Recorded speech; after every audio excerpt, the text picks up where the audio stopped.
Chemical dan MRO, Maintenance, Repair, dan Operation.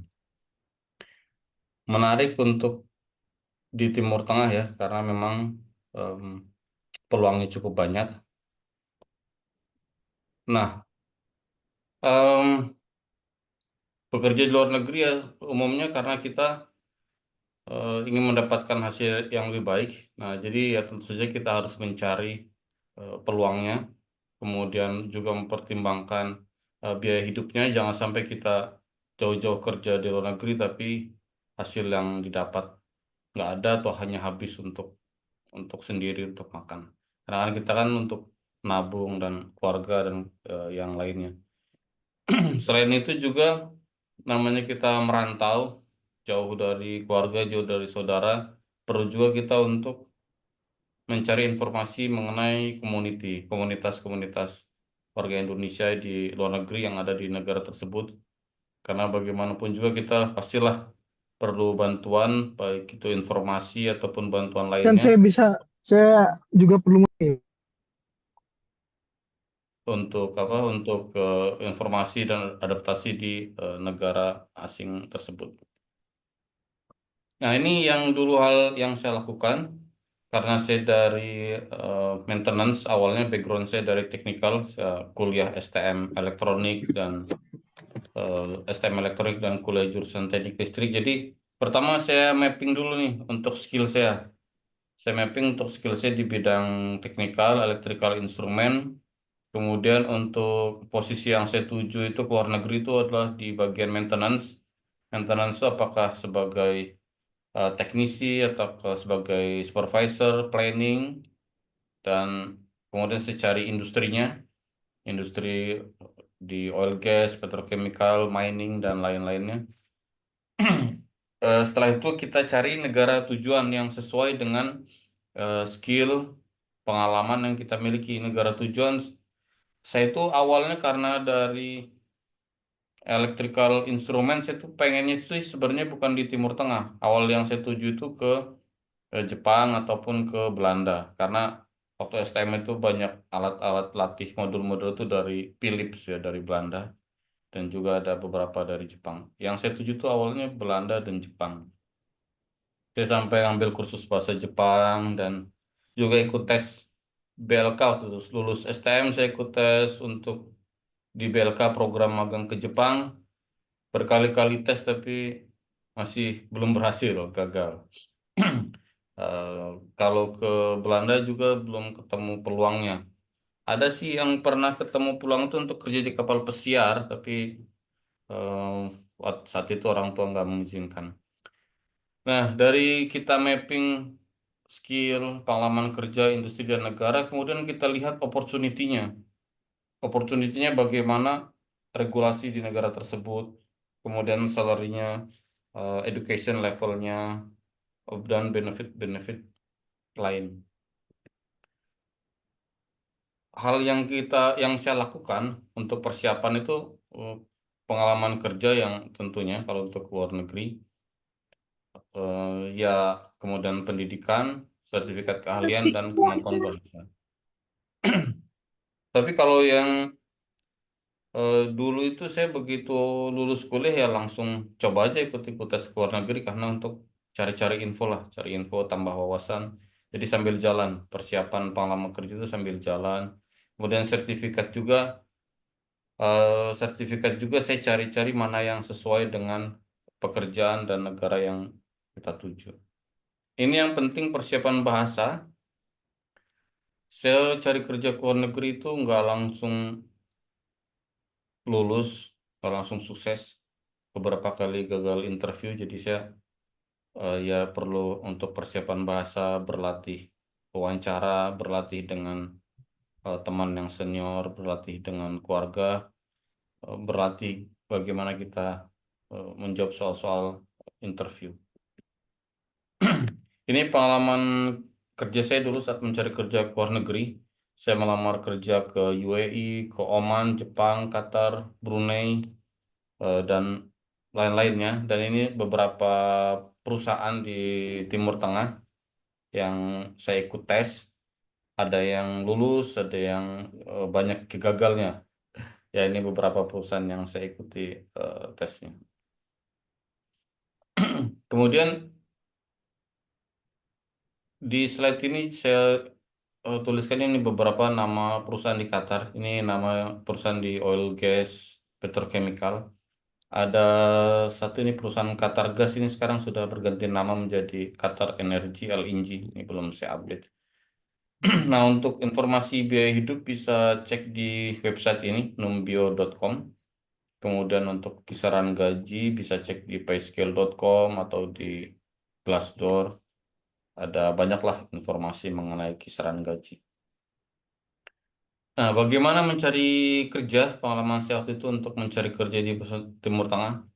Beberapa caranya saya tuliskan di LinkedIn. Jadi bisa cek langsung ke website perusahaan tersebut. Tadi di slide sebelumnya saya tuliskan nama-nama perusahaan. Bisa cek ke website perusahaan itu, cari di kolom karir. Di situ biasanya ada lowongan-lowongan apa aja, bisa kita apply langsung. Kemudian melalui job portal. Job portal kalau di Indonesia yang populer ya seperti Jobstreet, jobstreet.com. Tapi kalau untuk Timur Tengah itu Naukri Gulf, naukrigulf.com. Dan juga agen tenaga kerja dalam dan luar negeri. Ini di saya berikan linknya ini untuk nama-nama agen tenaga kerja yang terpercaya lah, yang sudah pernah saya alami, beberapa agen tenaga kerja yang saya ikuti prosesnya. Dan untuk di Timur Tengah itu sebagian besar gratis. Jadi saya disediakan tiket pesawat ke Oman, ke UAE itu semua gratis. Karena untuk level level pekerja domestik aja visa dan tiket pesawat disediakan, apalagi untuk profesional ya. Sebenarnya dari peraturan pemerintah Timur Tengah itu mestinya gratis, hanya saja mungkin dari agensi ya, dari agen tenaga kerjanya yang ada yang minta dana lah, minta biaya atau fee.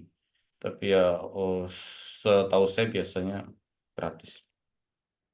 Itu aja singkat, uraian singkat dari saya, perkenalan singkat. Ini LinkedIn saya bisa di eh, kalau ingin tanya-tanya lebih lanjut bisa di kita bisa terkoneksi. Ya, itu aja Mas Yanda. Eh, s- Perkenalan singkatnya. Silakan untuk lebih lanjut. Baik, ah, ini Bapak Ibu sudah dapat ya gambarannya. Nanti kita coba bagi juga ya slide-nya ke di LinkedIn, Insya Allah saya share. Kemudian ada juga rekaman, tapi lebih enaknya kalau kita ngobrol langsung nih pada sesi malam sore hari ini. Jadi buat Bapak Ibu yang ingin bertanya, silakan raise hand atau tulis di chat box. Nah, sebelum mereka bertanya, Pak, ini saya dulu nih bertanya, Pak Silakan, Devi. silakan. Ya. eh Tapak Tilas lah, Pak Bevi. Asli mana, Pak?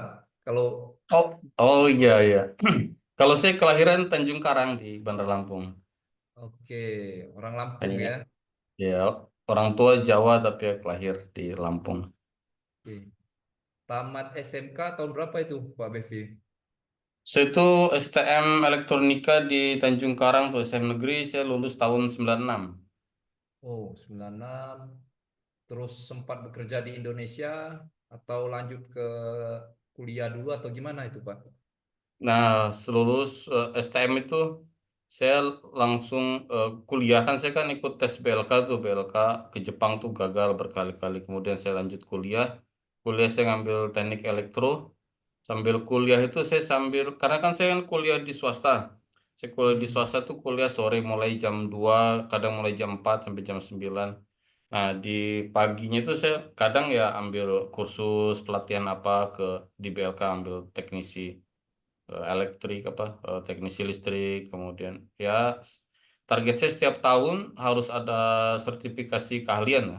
Jadi ya Oh, oke, oke. lulus kuliah itu saya sudah ada beberapa sertifikat keahlian lah. Ya, dari tahun 96 atau 97 ya, mulai mencari Ya, aplikasi Pak Bevi ya. ya. Kemudian mulai kuliah di tahun 29 tahun 90-an juga atau 2000 waktu itu, Pak. Ya, saya 97. Saya mulai kuliah 97. Oke, Kemudian selesai 6 tahun, saya tahun 2002. 2002.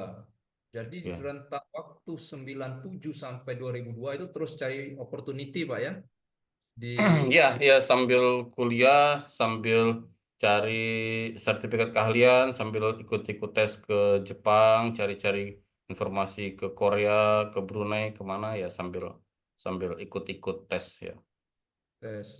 Seandainya di waktu itu sudah dapat ke Jepang mungkin nggak lanjut kuliahnya Pak atau ke Bisa jadi. kan Jadi, betul ya. ya, Ini ya. menarik nih. Tapi yang saya lihat adalah ya mohon maaf kadang kita melihat oh ini background dari kuliah nggak bukan kampus negeri bukan juga top 5 di dalam negeri. Seakan-akan orang sudah pesimis duluan ya melihat dirinya Pak Oh ya. iya betul, saya tuh kuliah di kampus swasta yang Hmm, paling murah lah, karena kan saya kan kuliah usaha biaya sendiri, jadi sambil cari penghasilan lah, cari nyupir, jual gorengan, apa, jual koran ya sambil, karena saya kan merantau kan, orang tua di kampung. Ya tuh lulus 6 tahun ya, ya bukan dari kampus ternama sih ya. betul. Saya bisa bayangin kenapa 6 tahun karena nggak fokus hanya kuliah. Saya rasa itu ya penyebabnya. Pikiran Ya, udah tercapai. saya saya cuti setahun juga karena kurang biaya kan. Waduh, nggak ada biaya ini. Jadinya cuti dulu kuliah 2 semester. Oke, ini sebenarnya menarik nih. Saya mau bahas hal-hal yang seperti itu, yang lebih menggugah buat Bapak Ibu di sini. Tapi kita jawab dulu nih, Pak Bevi ya, Boleh, pertanyaan boleh. di chatbox dari Pak Pak Nur. Ya, Pak Nur, izin bertanya, Pak, mengenai persiapan bahasa, apakah hanya sekedar fluent speaking atau ada ketentuan nilai TOEFL, IELTS, dan lainnya? Nah, gimana menurut Pak Bevi? Ini untuk khusus Timur Tengah ya, karena kan masing-masing negara kan beda-beda. Saya pernah apply ke New Zealand, ke Australia, dan lain-lain. Tapi kalau untuk Timur Tengah, untuk kita bekerja di pabrik oil and gas petrochemical, itu mereka nggak ada persyaratan harus TOEFL sekian, IELTS sekian, itu nggak ada.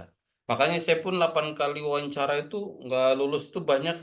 Saya cari masukan kenapa nih kok saya wawancaranya. Saya kan ada tahapan tes tulis dan wawancara. Tes tulis itu saya selalu lulus, tapi kalau wawancara selalu gagal. Jadi saya cari masukan itu, masukan dari teman dan rekan senior itu, oh bahasa Inggrisnya diperbaiki. Walaupun Hmm, memang nggak fasih pengucapannya, tapi kita pengucapannya jelas dan ya minimalnya paham lah gimana komunikasi, walaupun walaupun hanya hanya singkat. Tapi ya memang ada juga kebetulan yang berbarengan dengan saya itu ada dua bagian drafter dan welding. Kalau teman saya yang drafter tuh boleh dibilang parah sekali bahasa Inggrisnya. Itu pun nego gaji tuh pakai tulisan tulisan karena ya mungkin dari rekruternya ya nggak perlu banyak ngomong lah kalau drafter, yang penting dia ininya bagus, apa gambarnya bagus sudah. Sama yang welding juga, teman yang welding pun bahasa Inggrisnya ampun juga itu, tapi ya dia diterima. Ya, tapi kalau saya karena di teknisi mungkin perlu banyak komunikasi dengan operator, dengan supervisor. Ya memang nggak ada persyaratan nilai TOEFL harus sekian, LTS sekian, nggak ada persyaratan seperti itu. Hanya ditulis itu mampu berbahasa Inggris gitu aja sih. Kalau untuk di lowongannya hanya seperti itu, mampu berbahasa Inggris, mampu berkomunikasi dengan bahasa Inggris itu aja. eh, tahun pertama kali Pak Bevi interview untuk ke luar negeri itu tahun berapa, Pak? Saya pertama kali interview itu tahun 2000, 2004.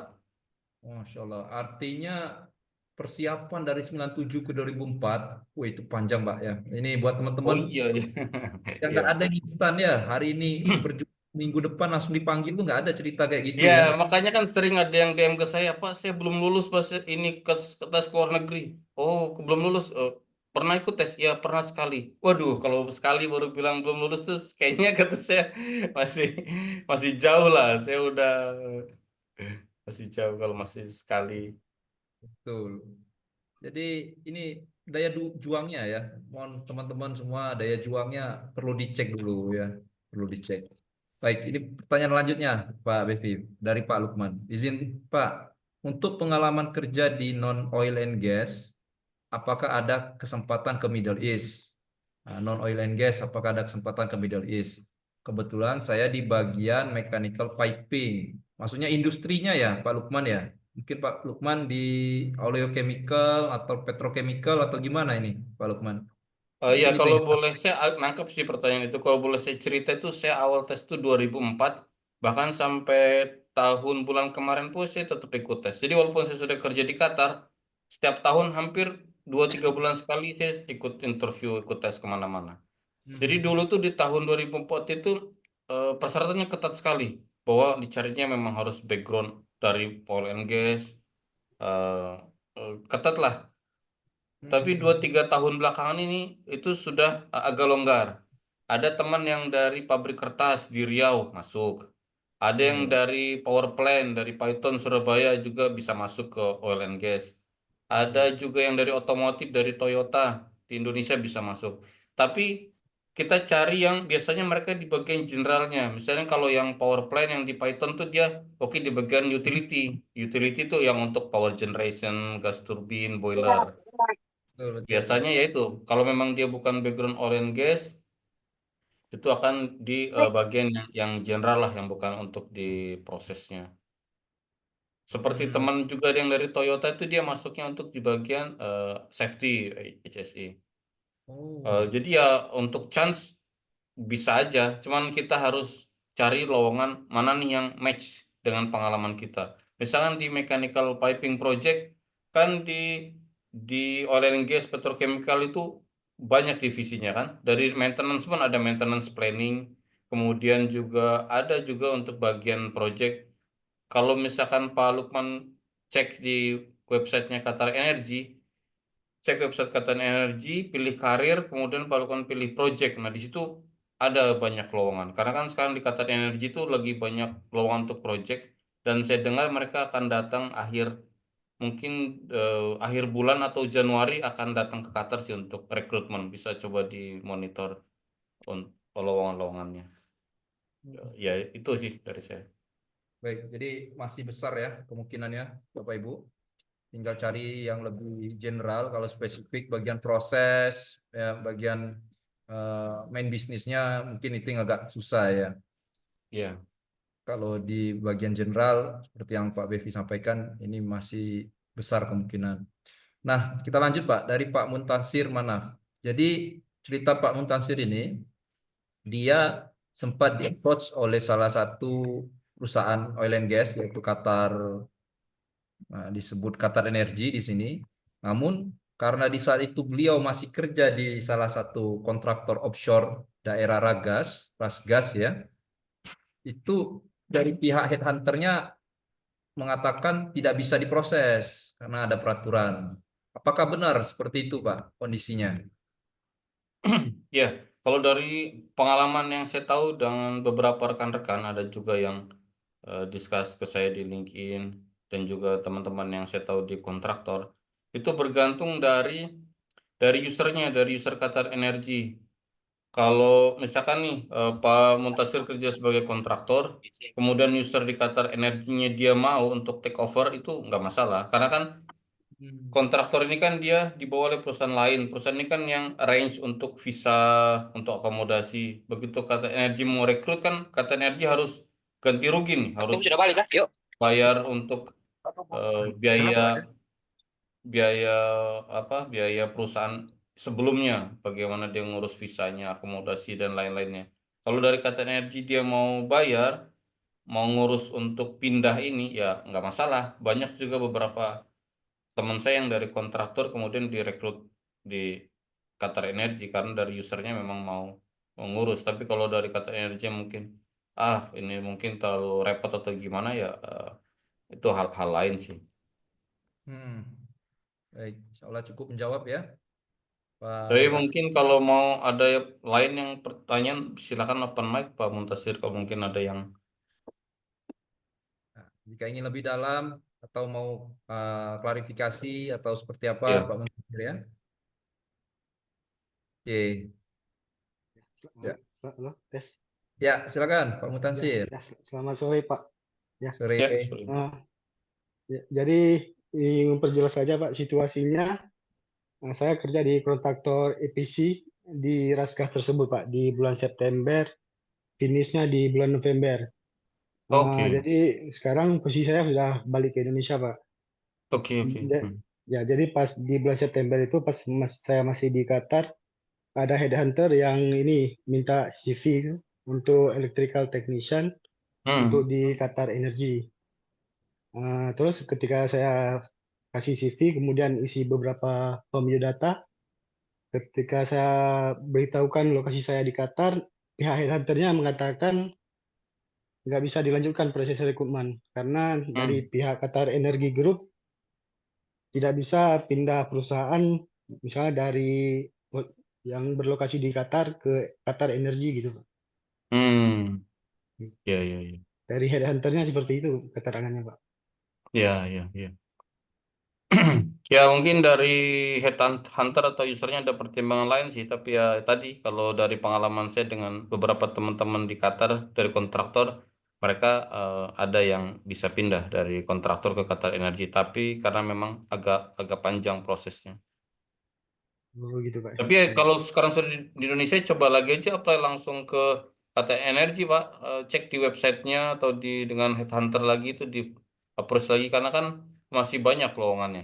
Coba aja di approach lagi karena sudah di Indonesia kan. Ya, Pak, Pak. Nanti saya coba lagi, Pak. Saya approach Siap, lagi siap. ke headhunternya. Ya, Terima kasih, Pak. ya. Sukses Pak Muntasir ya. Insya Allah rezeki Pak. Amin, insya Allah. Insya Allah. Terima kasih. Sama-sama Pak Muntasir. Oke, kita bincang sedikit nih Pak Bevi. Jadi Ya. di tahun 2004 itu pertama kali interview Pak ya untuk yang di Jepang. Oh, kalau di Jepang saya sudah dari STM beberapa kali untuk yang di Qatar, ke Qatar. Kita 2004. Nah, yang di STM itu mulai tahun dari STM itu sudah mulai Pak ya.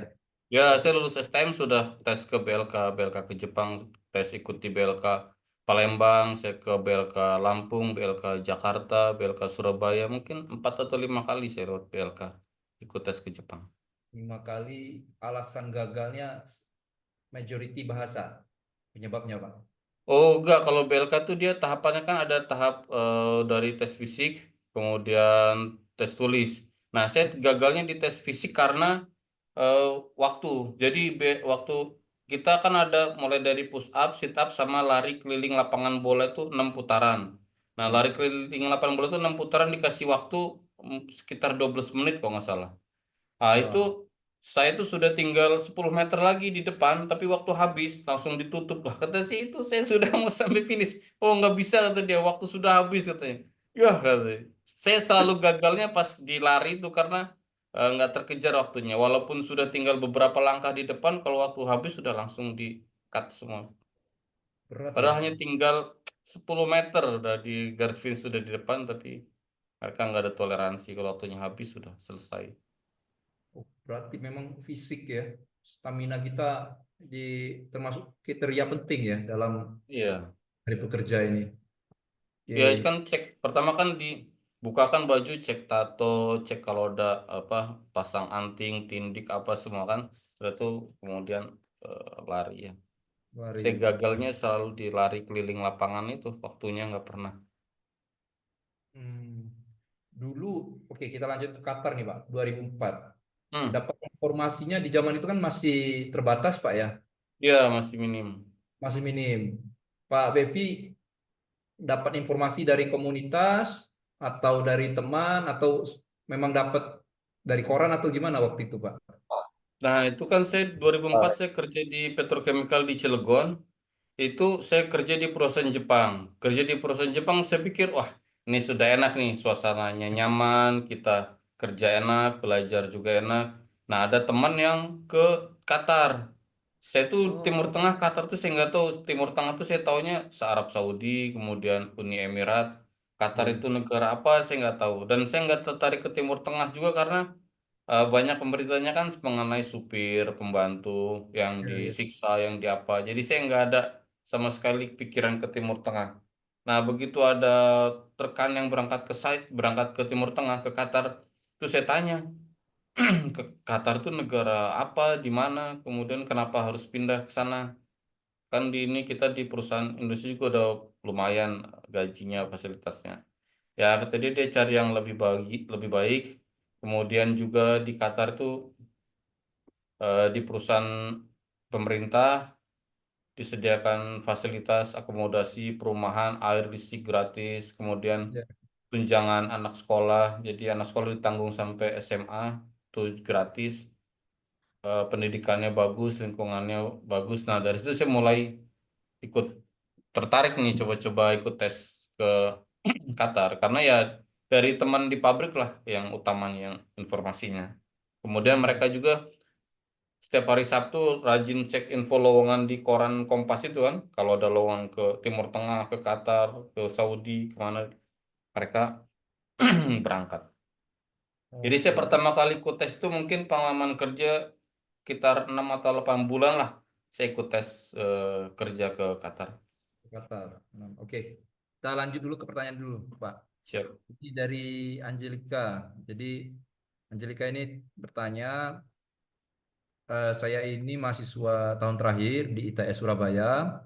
Hmm. Langkah apa yang perlu diambil oleh fresh grade untuk melanjutkan kuliah di luar negeri? Kemudian, apakah ada sertifikasi khusus yang harus dipenuhi?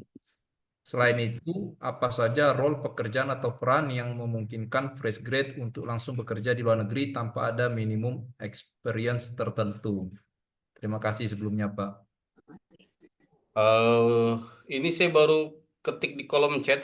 Tadi pagi tuh saya baru share link Zoom itu dari rekan-rekan kita.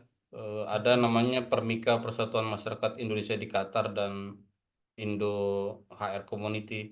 Itu ada sesi sharing dari rekan-rekan fresh graduate yang dari lulusan UGM, ITB dari Indonesia lah. Mereka lulus langsung kerja ke Qatar. Hmm. Dari fresh graduate itu yang kerja ke Qatar tuh ada beberapa cara ya. Ada yang dari misalkan karena orang tuanya kerja di Qatar, employee seperti saya misalkan. Saya sudah Hmm. kerja di Qatar, kemudian nanti ada anak saya kirim lamaran ke perusahaan tempat saya kerja. Jadi ada yang bisa karena faktor orang tua, Hmm. dibantu Jadi, dari orang tua. Karena kan untuk kerja di luar negeri itu kita mesti ini ya mesti nyiapin visa, akomodasi. Kalau misalkan orang tuanya sudah di sini atau dia lahir di Qatar dan lulusan kampus di sini, kan sudah nggak perlu lagi ngurus visa dan lain-lainnya karena sudah tinggalnya di sini gitu ya. Jadi yang fresh graduate itu bisa dari orang tuanya yang kerja di Qatar, kemudian dia memang kuliah di Qatar, jadi memang tinggal dan kuliah di Qatar ya rekrut orang lokal dan yang dari pertanyaan tadi misalkan dari Indonesia nih, kalau dari Indonesia bisa jadi juga dari lanjutkan kuliah di luar negeri, misalkan ngambil S2 ke luar negeri, di Qatar ya. S2 apalagi S2 di Qatar kan dikasih uang saku kalau beasiswa, sekitar 50 juta per bulan. Cukup lah kalau oh, untuk sendiri atau untuk keluarga kecil masih cukup. Bisa dari orang tua, bisa dari karena dia lulus kuliah di Qatar, ya kita lanjutkan kuliah ke luar negeri, atau bisa juga dari ada rekan kita yang sharing itu dia ikut lomba. Jadi ada yang dari rekan-rekan mahasiswa dia ikut lomba yang apa lomba robotik atau lomba biasanya tuh untuk yang kemarin itu di Qatar tuh untuk ini ya, Eco Marathon itu kayak lomba mobil desain desain kendaraan kendaraan yang hemat-hematan subsidi apa hemat-hematan konsumsi BBM. bensin. Ya, jadi bisa dari kita juara lomba internasional dari orang tua atau dari kuliah di Qatar. Tapi ya umumnya sih memang peluangnya lumayan sulit. Jadi memang umumnya untuk ke Qatar itu dicari yang sudah memiliki pengalaman kerja. Jadi ya saran Hmm. saya kalaupun kita nggak punya orang tua atau saudara yang di Timur Tengah juga nggak lomba di turnamen kejuaraan internasional, bisa cari dulu pengalaman di Indonesia minimal setahun 2 tahun lah. Kemudian melamar kerja ke luar negeri. Luar negeri Cara ya. lainnya bisa juga kalau mau kuliah atau mengajukan beasiswa itu bisa juga. Mengenai Hmm. sertifikasi khusus yang harus dipenuhi ya tergantung tergantung posisi kerja apa yang mau dilamar karena kan masing-masing pekerjaan itu beda-beda. sertifikasinya. Misalnya kalau seperti yang di bidang safety kan ada seperti eh, NEBOS, IOS dan lain-lainnya ya. Kalau mau di offshore juga eh, ada apa Busiet, Kuwait ya untuk Mm-mm. helikopter underwater. Ya untuk sertifikasi tergantung. Jadi seperti yang tadi slide saya yang sebelumnya itu kita mapping dulu nih. Kita kuliahnya lulusan apa, kemudian skill kita di mana, dan pekerjaannya apa yang dituju. Kalau saya dulu, saya kumpulin tuh. Saya cari info lowongan pekerjaan. Misalkan saya ingin sebagai teknisi. Saya cari info di Qatar, lowongan pekerjaan sebagai teknisi instrumen di Qatar. Itu saya kumpulkan info-info lowongan kerja itu. Semakin komplit info lowongan itu, job desk dan persyaratannya itu saya semakin bagus tuh. Berarti saya catat tuh. Berarti perlu sertifikat ini. Misalkan teknisi elektrik instrumen perlu PLC, perlu SCADA. Nah itu. Makanya saya ngambil kursus itu sesuai dengan lowongan supaya kita langsung to the point, nggak nggak ambil sertifikasinya, nggak ngawang-ngawang ya, nggak hanya sekedar oh ambil ini, nggak tebak-tebakan, ambil Ya, sertifikasi yang sesuai dengan pekerjaan apa yang mau kita lamar. Itu ya dari saya. betul. Mungkin kalau saya sedikit menambahkan, sekarang ini sudah ada Google dan LinkedIn ya. Di LinkedIn tuh bisa cari tuh keyword yang relate dengan keilmuan kita. Misal kita seorang biologik atau teknik mesin atau elektro atau perkapalan ya. Kalau di tes nih naval, cari aja itu keywordnya, kesempatan untuk keluar negeri, skill set apa yang berhasil mereka kerjakan atau dapatkan, setidaknya itu nggak jauh dari itulah yang akan ditanyakan atau dicari oleh perusahaan. Ini Mbak apa Angelika ini dia di apa jurusan apa kuliahnya? Nah, Halo Pak, mungkin saya izin Ya, mic ya. ya silakan Kebetulan Mbak. saya jurusannya offshore engineering Pak, teknik lautan. Oh, oke oke. Mm-mm. lautan. Sudah ikut itu Telegram komunitas Migas Indonesia? Belum Pak. Coba cek di situ Telegram komunitas Migas Indonesia itu mereka biasanya sering share buat untuk pelatihan, sertifikasi, kemudian juga share lowongan, kemudian share-share training-training webinar baik yang gratis ataupun berbayar. Tapi ya banyak info lah kalau untuk di bidang migas dan sejenisnya bisa baiknya ikut Telegram itu komunitas Migas Indonesia. Baik-baik, terima kasih banyak Pak Ya, atas sama-sama. insight-nya. Oke, terima kasih Mbak Angelika. Kita lanjut Pak ke Pak Justin. Selamat sore Pak Bevi, saya Justin.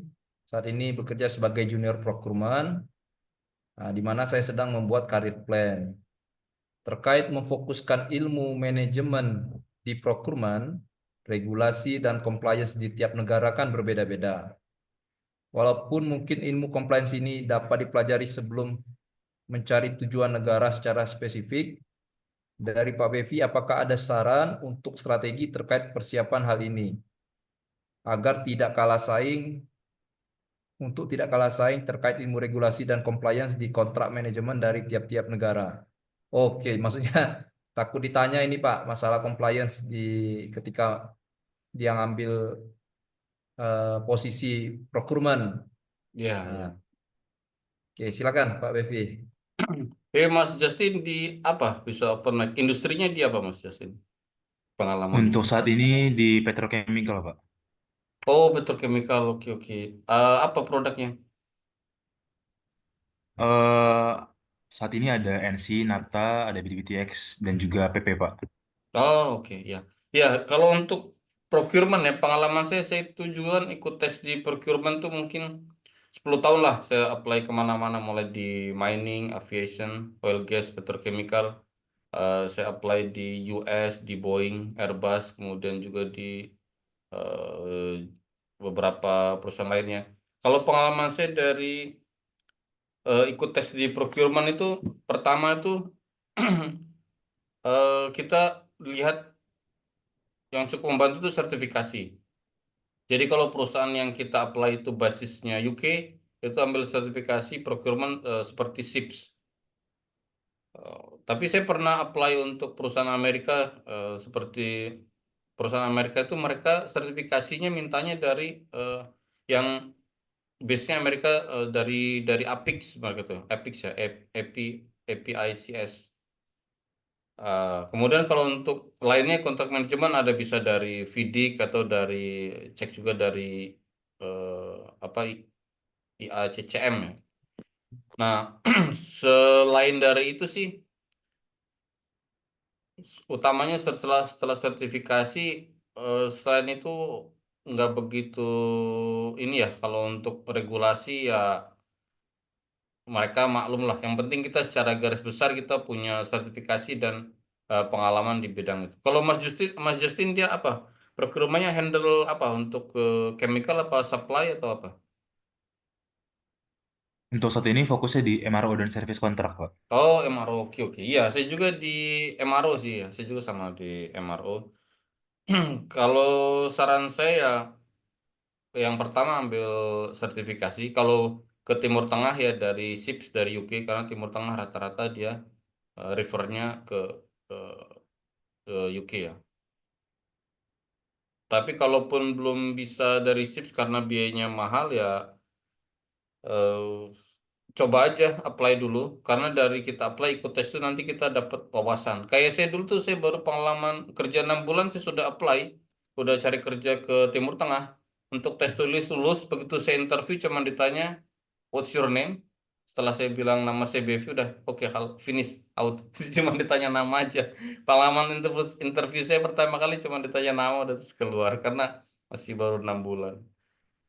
Ya itu sih saran saya, cari-cari info lowongannya, dikumpulkan job desk dan requirement-nya. Semakin semakin lengkap, semakin banyak catatan kita untuk job desk dan requirement tuh bisa semakin terarah nanti kita, selain bisa untuk di CV dan juga bisa untuk cari skill sertifikasinya. Baik, Itu siap. aja sih. Makasih banyak, Pak Vivi. Ya, sama-sama. Oke, sukses ya Pak Justin. Lalu dari Pak Budi. Pak Budi Herman, saya salam kenal. Saya Budi, ingin bertanya, boleh di-share resource yang legal dan kebanyakan hiring proses. Oh, mungkin bisa di-share proses yang legal karena kebanyakan hiring power resource overseas sering mangkir agensi kepada kita pekerja. Oke, Mas. Coba open mic aja, Mas Budi. Ya, Pak. Halo, Pak Budi. Oke, silakan ya, kita tunggu Pak Budinya. Ya, Atau saya share aja ini eh, linknya, beberapa yang bisa cek di LinkedIn saya untuk agensi atau manpower yang terpercaya lah, yang trusted, yang valid. Bisa salah satunya seperti Guna Mandiri, kemudian Sofomation, saya ketik aja ya. Contoh agen tenaga kerja. oke. Tenaga kerja di Timur Tengah.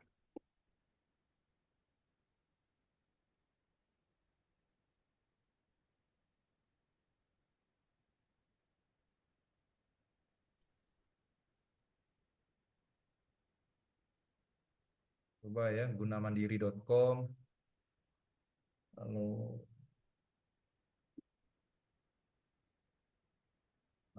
di Indo tuh selain Guna Mandiri, apa lagi ya? Saya cepat lupa. Ada juga Pak ya, beberapa ya. Kalau untuk yang lengkapnya ini saya bisa cek di LinkedIn saya. Ini saya share. Ada AirSwift, ada lain-lainnya. Ini Mhm. bisa cek di sini. Ada banyak sih. Oke, ya silakan Bapak Ibu ya. Sudah di-share di chatbox kita. Oke, kita lanjut dulu ke pertanyaan dari Pak Nur Hamnasri. izin bertanya lagi, Pak Bevi, apakah boleh dijelaskan mengenai bentuk dan cara membuat CV agar bisa lulus di Middle East? Nah, mengenai CV ini, Pak. Oh, mengenai CV ya. Iya. Ya, untuk CV itu eh kalau saya boleh share screen-nya, saya kirim. Ya, kalau untuk CV di Timur Tengah itu kita sih ini ya to the point biasanya. Kita jelaskan pengalaman kerja, kemudian skill-skillnya yang misalkan kita di bagian apa.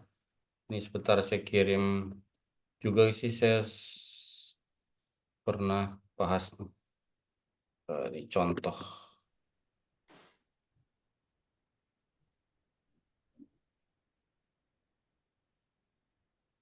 Ini misalkan untuk CV instrumen,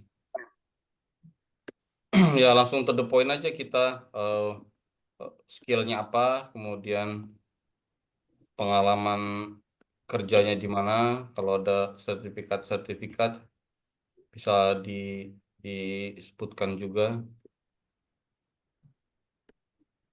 bisa dicek di slide saya tadi disebutkan deh, mungkin kalau saya coba bisa di open mic kalau Mas itu dia pengalaman kerjanya di mana, sebagai apa? Mungkin Pak Nur, silakan Pak Nur.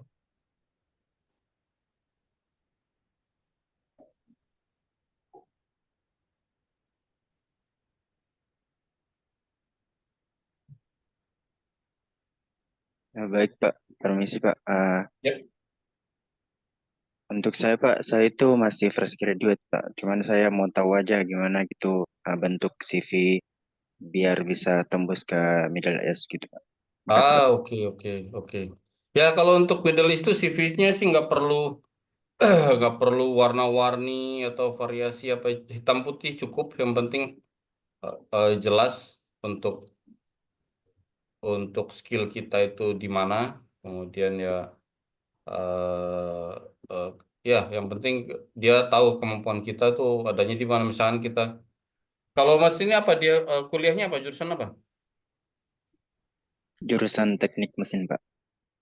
Teknik mesin ya. Lagian mesin mesin kan juga ada beberapa bidangnya kan, ada yang untuk inspection, kemudian apakah rotating. Jadi cari-carilah keahlian untuk di mesin sesuai dengan bidangnya. Apakah untuk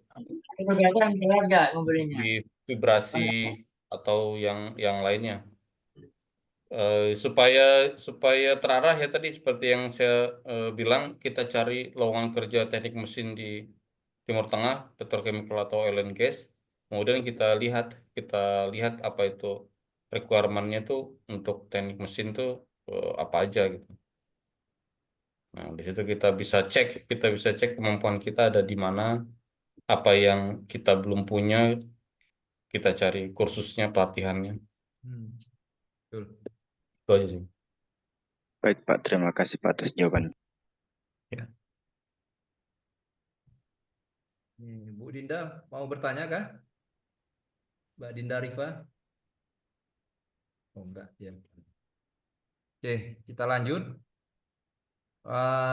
Mengenai status karyawan tetap, apakah mungkin Pak kita mendapatkan status karyawan tetap jika bekerja di luar negeri? Dari Pak Teguh. Oh iya. Nah, ya. Saya puluhan kali melamar kerja ke luar negeri itu saya selalu carinya yang untuk karyawan tetap, direct hire. Jadi saya belum pernah melamar kerja sebagai outsourcing atau kontraktor. Dan saya saat ini sih juga kerjanya di perusahaan pemerintah di Qatar itu sebagai direct hire karyawan tetap. Kalau peraturan perusahaan itu mungkin saya usia pensiun di 60 tahun, usia 60 baru pensiun. Jadi ya, kalau tadi yang saya tulis agen guna mandiri itu biasanya mereka lowongannya memang untuk yang direct hire atau karyawan tetap, bukan yang kontraktor outsourcing yang eh, kontraknya setahun, 3 tahun, enggak. Guna mandiri itu dia karyawan tetap sih yang lowongannya sebagian besar untuk di oil and gas. Jadi ya kalau untuk di Timur Tengah sih ya mungkin sekali untuk jadi karyawan tetap atau direct hire. Mungkin sekali dan banyak peluangnya. Tinggal kita menyesuaikan skill dan lowongan kerja aja. Itu kalau dari saya. Atau apakah Pak Teguh sudah pernah apply ke luar negeri atau belum? Ya, Mungkin bisa di-share ya, pengalaman. Devi. Terima kasih Pak. Eh, Ya. dan rekan-rekan, salam kenal dengan Teguh dari Bekasi. Ya, Ya. belum pernah sih, jujur aja belum pernah, cuman dan sudah 14 tahun pengalaman ya kerja kurang lebih, ya masih di Indonesia aja gitu. Oke, oke. Ya, bisa dicoba Pak Teguh biar ada insight, ada ini pengalaman. Saya dulu pertama kali kerja tuh teknisi itu tahun 2004. Tahun 2007 itu 2004 ya. Saya 2007 ke Qatar itu awal saya teknisi gaji 1 juta. Saat saya di Qatar tuh kan saya bingung isi berapa nih permintaan salary. Jadi saya isi 3 juta lah. Ternyata offernya dikasihnya 10 juta. Jadi kalau perusahaan pemerintah itu kita mau expected salary, kita mau isi besar atau kecil ya mereka udah punya standarnya. Jadi walaupun saya isinya hanya 3 juta, mereka kasih offernya 10 juta karena emang sesuai dengan standar salary mereka ya segitu. Jadi Baik, ya ya cari saran saya kalau untuk yang permanen cari-cari lowongan di perusahaan milik pemerintah. Caranya tahu perusahaan milik pemerintah itu biasanya kalau kita ke websitenya ada tulisan state owned company, jadi perusahaan milik negara. Kalau perusahaan swasta itu dia akan tulis private company atau family company itu berarti perusahaan swasta. Ya cek website perusahaan yang state owned company lah, perusahaan negara itu dia akan direct hire. baik Pak. Terima kasih. Kalau tadi mungkin lebih banyak dibahas terkait oil and gas. Bagaimana kalau untuk dunia IT Pak di Timur Tengah? Opportunity-nya apakah cukup banyak juga di sana? Iya sih, kalau oil and gas, petrokimia kan memang yang drive-nya. Tapi selain itu ya ada banyak juga perusahaan lain seperti eh, kalau teman saya yang IT kerja di bank itu dia kemarin beberapa bulan lalu mereka cari untuk IT tapi yang biasanya syarat utamanya punya sertifikat Cisco. Kemarin dia carinya yang punya sertifikat pemrograman itu RPG 400 Oke, baik. karena dia untuk di bank. Baik Pak Bevi. Terima kasih Pak. Ya, ya, silakan. Oke, kita lanjut ya dari Pak Adi. Jadi tadi kita sudah bagi juga untuk headhunter yang terpercaya. Nah, bagaimana untuk yang kurang komit? Hmm. Jadi ada nggak pengalaman selama ini atau dengar-dengar dari rekan-rekan headhunter yang kurang bagus lah secara pelayanan dan komitmennya? Coba bisa di-share Pak Adi kurang komitnya seperti apa ya, ceritanya biar enak. Bisa open mic Pak Adi.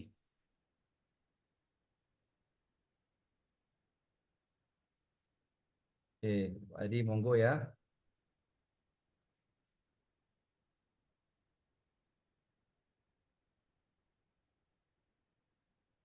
Kalau sepengalaman saya Sofomation sih oke sih. Saya beberapa kali, 2 kali lah disediakan tiket pesawat Sofomation untuk tes di Oman dan UAE. Dan juga banyak teman-teman yang berhasil. Kalau untuk yang kurang komit itu mungkin kurang komit apakah nggak dikasih tahu lulus enggaknya atau follow up-nya lambat. Itu kadang tergantung juga dengan user. Kalau saya begitu tes ke Timur Tengah itu saya udah tes jalani udah saya lupakan. Dan kadang ada yang dalam beberapa hari langsung dikabari. Ada yang beberapa bulan. Ada yang pernah setahun kemudian baru saya dikontak lagi. Pak, ini ada peluang. Karena kan kondisinya beda-beda kan. Seperti misalnya untuk project itu kadang ditunda. Atau project itu berubah skupnya delay. Nah, kalau nggak dikabari itu malah saya senang. Berarti, wah masih ada harapan ini mungkin masih ada peluang. Tapi kalau dikabari gagal, langsung gagal, wah berarti udah tutup. Kalau nggak dikabari itu saya malah eh, malah bisa dibilang oh, oke lah kalau nggak dikabari berarti masih ada peluang nih karena ya itu saya pernah ngalamin dihubungin setelah setahun kemudian ditawarin lagi karena ya eh, kalau untuk Timur Tengah sih banyak kejadian yang memang responnya lama karena tergantung dari user juga sih headhunter itu. Mereka nggak bisa memutuskan. Itu kalau pengalaman saya sih seperti itu. Kalau yang kurang komitnya maksudnya delay. Tapi kalau yang kurang komit, apakah setelah lulus diterima offering letter kemudian di cancel, dibatalin? Apakah kurang komitnya seperti itu? Saya nggak paham. Karena yang saya alami kalau udah dapat offering letter, umumnya sih belum pernah saya ngalami dibatalkan. Kalau udah offer letter berarti langsung lanjut untuk medical dan proses selanjutnya. Karena saya lihat di LinkedIn kan sekarang trennya banyak tuh yang keluhan perusahaan-perusahaan dalam negeri di Indonesia, teman-teman kita yang udah dapat offer letter, kemudian tiba-tiba dibatalkan sepihak dari recruiter atau dari perusahaan di Indonesia. Kalau di luar negeri di Timur Tengah saya belum pernah ngalamin seperti itu. Makanya saya nggak tahu nih kurang komit yang dimaksud Pak Adi seperti apa, mungkin kalau mau di-share, kalau nggak, tapi ya itu yang saya tahu ya. Ya, silakan ya, Pak Adi, kalau ada pertanyaan. Ya, nah ini pertanyaan Pak Pamungkas. Jadi Ya, untuk teman yang fresh grade, jadi dia memberi kondisi gini Pak Bevi. ya. Kalau Pak Bevi hari ini fresh grade dengan pengetahuan yang sudah banyak, apa yang paling prioritas Pak untuk mempercepat agar bisa kerja di luar negeri? Paling prioritas ya apply. Nah ya, sebanyak-banyaknya ya Pak. Iya, langsung apply lah. Saya kan apply itu, saya apply kerja ke luar negeri itu dari STM itu saya apply ke Jepang. Setelah saya lulus kuliah, saya apply ke New Zealand, saya apply ke Kanada, saya apply ke Australia. Begitu kita ngerasa sudah punya skill yang cukup, udah punya sertifikasi, ya udah kita gunakanlah, kita ngelamar kerja lah langsung. Saya ingat dulu saya ke Saudi itu pengalaman 4 tahun atau 5 tahun. Hmm. Jadi pengirim CV itu 1 tahun belakangan, Pak. Jadi 1 tahun belakangan sebelum saya pergi ke Saudi. Jadi setiap hari saya carilah 5 perusahaan, bukan cari 5 perusahaan, 5 lowongan yang relate dengan posisi saya. Ya, Mau ya, dari mana terserah, pokoknya saya kirim. Dan tiap hari saya targetin itu minimal 5 posisi yang berkaitan dengan skill saya. Saya harus kirim CV-nya. Entah dia ngisi biodata yang panjang atau hanya sekedar kirim email ke HR-nya atau harus eh, ya isi form ya. Kadang kan seperti itu iya, ya, nggak sama tuh. iya, Cepat kadang prosesnya Pak ya. Ada ngisi form panjang kali lebar dulu, baru iya. apply. Itu struggle-nya sih di situ aja sebenarnya. Ya, kalau saya tuh saya ada tiga industri yang saya target itu. Oil and Hmm. gas, kemudian power plant, dan telekomunikasi. Nah, oil and gas itu Hmm. kemudian saya mapping. Oil and gas itu mulai dari yang eksplorasi, misalkan dari Total, British Petroleum. Kemudian EPC company seperti Saipem, GGC, kemudian apa, Tripatra. Kemudian di Iya. down lagi ke bawahnya, mana turunannya petrochemical. Jadi ya itu, kita mapping nih. Kita minatnya industri mana, kita cari perusahaan-perusahaan top di bidang itu, ya kita kirim ke sana. Karena gini Mas Yanda, saya tuh dari sejak kuliah, sejak lulus STM itu, kan ada yang bilang nggak apa-apa lah perusahaan kecil aja dulu cari pengalaman. Kalau saya enggak, saya selalu apply-nya ke perusahaan besar. Kenapa? Karena kalau saya apply ke perusahaan besar itu kita bisa belajar job desk-nya sama sertifikasinya apa. Jadi begitu kita tahu sertifikasi apa yang diperlukan dan kita berusaha memenuhi persyaratan itu, kita nanti kalaupun mau apply ke perusahaan yang lebih kecil pun juga mudah karena kita apa skill kita, sertifikasi kita sudah di setup untuk ke perusahaan-perusahaan yang besar. Kalau kita setupnya ke perusahaan yang kecil, kita mau, ya mungkin pengalaman orang beda-beda ya, tujuannya beda-beda. Kalau saya selalu cari perusahaan-perusahaan yang top, saya cek kemudian lowongan dan requirement-nya, dan saya cari sertifikasi keahlian yang sesuai dengan perusahaan besar itu. Itu Hmm. kalau saya. Oke, menarik. Terima kasih Pak Bevi. Ini selanjutnya mengenai biaya hidup Pak. Kalau di total ya Pak Bevi, ini dari Pak Ya, Putra, tempat tinggal, makan dan transportasi per bulan berapa Pak habis? Kalau single dan nah berkeluarga. ini, ya, kalau untuk di Qatar itu kan kita ada yang eh, kontraktor, kemudian ada yang direct hire, ada yang akomodasi disediakan, ada yang akomodasi itu all in package, maksudnya kita usaha sendiri. Nah, kalau saya akomodasi transportasi itu disediakan perusahaan. Kemudian untuk anak juga sekolah itu bis itu disediakan. Ada juga transportasi untuk anak sekolah juga disediakan. Tapi kalau untuk gambaran umum berapa biayanya sih ini akan tergantung lokasinya ya. Lokasi misalkan di kota besar, di Doha, kemudian atau seperti di pinggirannya berbeda. Tadi makanya saya kasih juga di slide saya untuk info biaya hidup bisa cek di website numbio.com, website untuk living cost. Nah, kalau untuk tadi pertanyaannya dari eh, apa sendiri ya? Iya, Nah, sendiri. misalkan untuk sewa rumah sendiri sih, untuk kalau sendiri ya, sendiri bisa sekitar 2.000 3.000 cukup untuk sewa tempat tinggal. Makan transportasi per bulan, kalau untuk single ya eh, dengan kita sewa tempat sendiri untuk 8.000 sih, menurut saya sudah cukup sih. Oke, Kalau terima yang kasih. untuk rekan-rekan kontraktor itu mereka yang teknisi kontraktor itu mereka itu kisaran gaji 4.000 6.000 tapi akomodasi disediakan oleh perusahaan.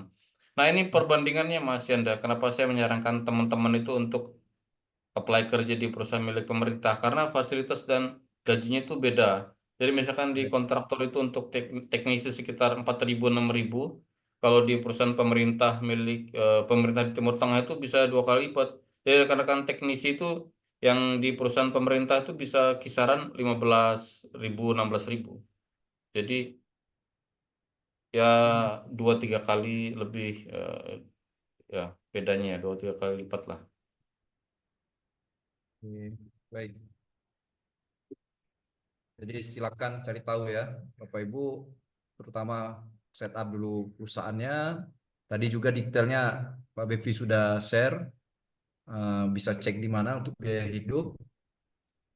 Nanti saya bagikan di LinkedIn LinkedIn page-nya PM Prodigy. Ini saya attach di chat chatbox kita. Silakan di follow. Nah, ini Pak Bevi juga sudah tulis tumbe.com. Nah, rekaman juga insya Allah kita share nanti di PM Prodigy LinkedIn page. Kita lanjut Pak Bevi. Ya, ya, Eh, silakan. Terakhir, wah ini banyak ya pertanyaannya. Ini mengingat durasi nih Pak Bevi. Kira-kira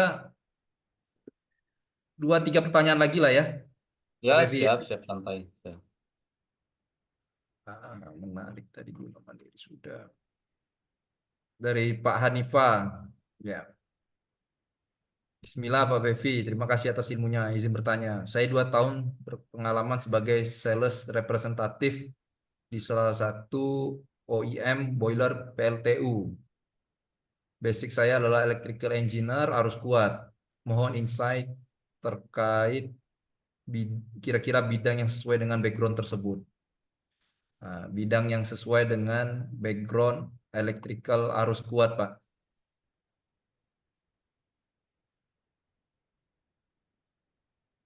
Ya, ini sih yang pertama kita harus gali dulu sih, gali diri sendiri dulu nih, kita evaluasi dulu skill kita evaluasi minat kita.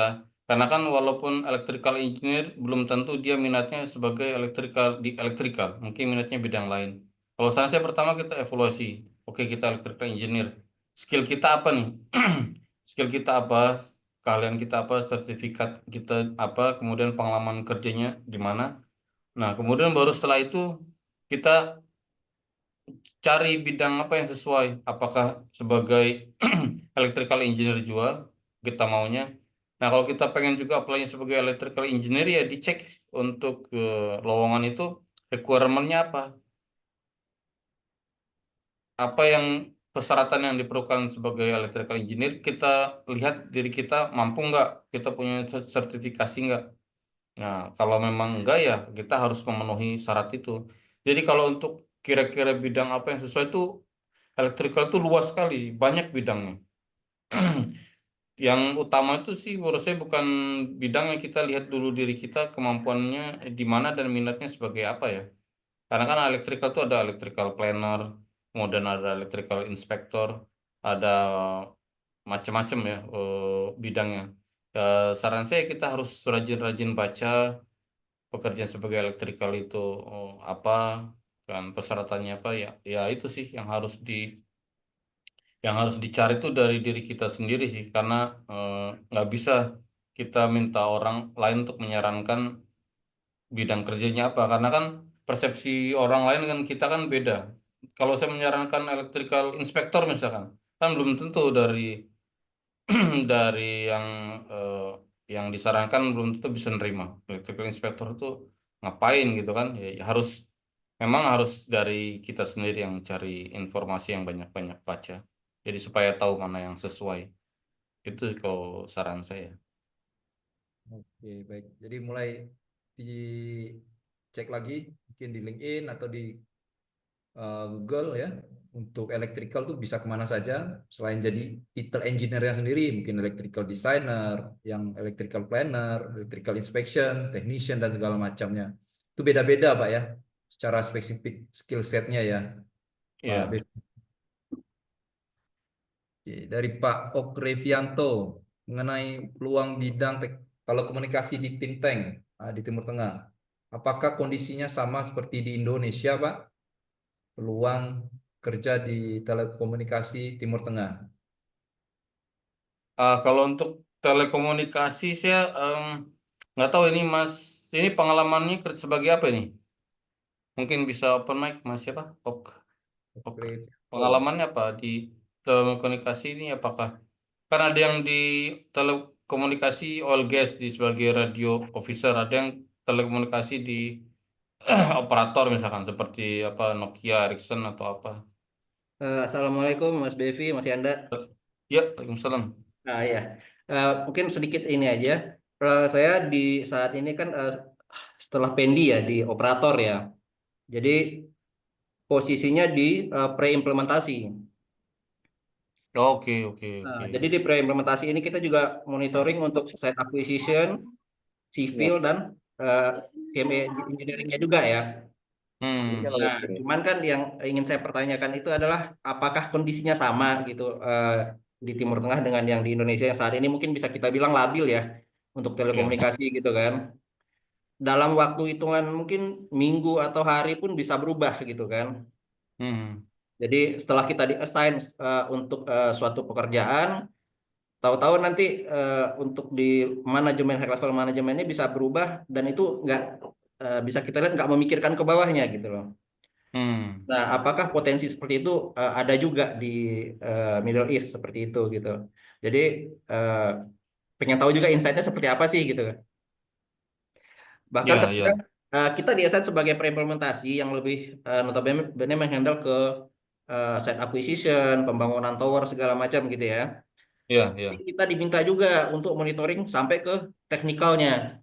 Hmm, Nah, di sana apakah eh, hal seperti itu terjadi atau kita emang fokus oh kita desain buat misalkan bangun tower, oke fokusnya di situ gitu. Atau ada kemungkinan nanti seperti yang terjadi di sini, kebanyakan kan seperti itu. Jadi ya, seperti ya, itu gitu kan. Terus satu lagi mungkin eh, ada yang meminta sertifikasi segala macam gitu. Sertifikasi ya, ABCD gitu kan untuk persyaratan ya. masuk seperti di sini ya. Tetapi aktualnya ketika kita udah masuk sebenarnya mereka nggak butuh itu gitu. Hmm, Nah itu yang ingin saya tahu seperti itu gitu Mas Devi. ya, ya, Jadi kita tahu preparation kita tuh sebenarnya harus fokusnya kemana gitu kan. ya, ya. Nah itu Mas Devi. Ya, ini Mas saya barusan share tuh di Zoom chat profilnya Mas Gilang Haritama. Dia tuh dulu pengalaman di XL, kemudian di Qatar Project Manager. Kalau untuk telekomunikasi sih mungkin ya saran saya bisa diskusi dengan yang ahli di bidangnya, karena saya bukan di telekomunikasi, jadi saya nggak paham seperti apa. Siap, Nah, siap. yang saran saya ke teman-teman juga saya setiap webinar sih saya sarankan itu untuk diskusi itu ke rekan senior yang di bidang tersebut. Misalkan saya sebagai cari kerja sebagai procurement yang harus lebih tepatnya diskusi dengan yang bidang procurement ya supaya arahannya tepat. Nah ini saya ketik di kolom chat, mungkin bisa koneksi dengan Mas Gilang Haritama, dia project manager di Vodafone. Ya, Mungkin dia bisa. udah connect sih sepertinya kalau dengan Mas Gilang mah. Oh iya dah. Oke oke oke. Cuman belum sempat komunikasi gitu. Oke oke. Karena kayaknya di Vodafone juga ada senior senior juga ya di situ Pak Ahmad. Iya, Pak Ahmad itu Hmm. sama-sama ini sama-sama teman kuliah saya di itu di Oh MBA. gitu. Saya Pak Ahmad itu kan di operation ya. Kalau saya di project soalnya dulu gitu. Oke oke, iya iya iya. Pak Ahmad Ya, ya, Mas Bayu. Mungkin saya coba komunikasi dengan mereka kali ya. ya iya iya. Kalau Pak Ahmad mah lebih mantap lagi tuh levelnya, dia kan Iya. direktur. Di sini kan juga di sini kan juga petinggi juga lah. Oke. Iya. Ya, ya. Kan dulu di TRI ya si Pak Ahmad. Ya, ya. Mantap lah itu. Oke, siap. Terima kasih Mas Bevi. Oke, oke. Siap. Pak Fianto. Ya, masih ada. Ya. Nah, ini dua pertanyaan aja, Pak. Terakhir saya gabung aja ya dari Pak Silakan. Farudin dan Pak Aldino.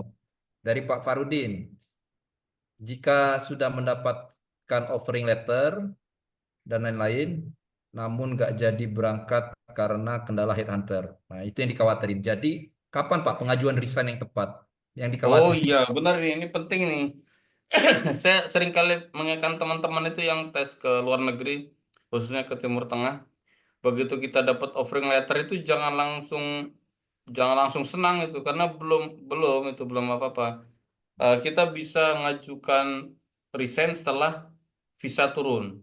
Jadi setelah kita terima visa, visa itu kan working visa ya, visa kerja, barulah kita mengajukan resign. Setelah ada visa dan tiket pesawat, baru kita mengajukan resign.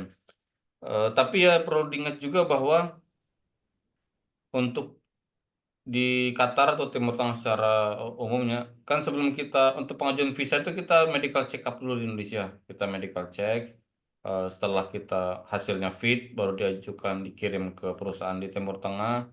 Mereka proses untuk visa, visa keluar dan disediakan tiket pesawat.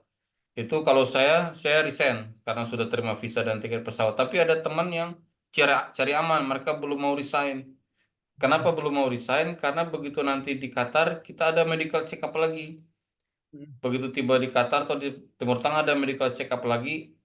Walaupun medical check up-nya general sih sebenarnya, hanya untuk cek penyakit yang besar misalkan seperti TBC atau AIDS ya, HIV.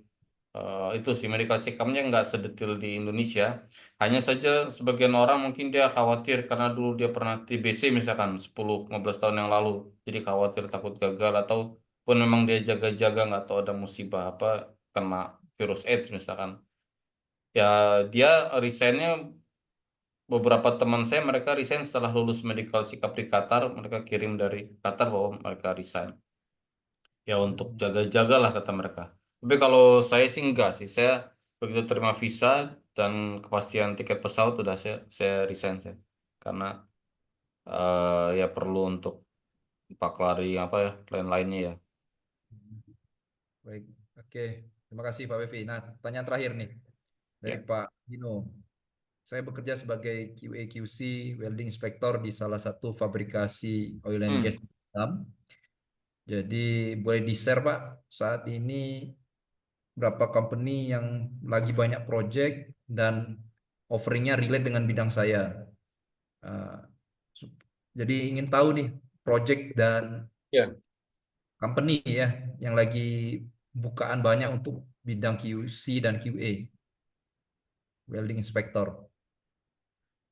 Ya untuk ini saya ketik di chat untuk info loker website Timur Tengah naukrigulf.com, bisa dicek di websitenya, kemudian ketik QA QC itu, cek aja lowongan yang ada. Kemudian kalau untuk project itu ada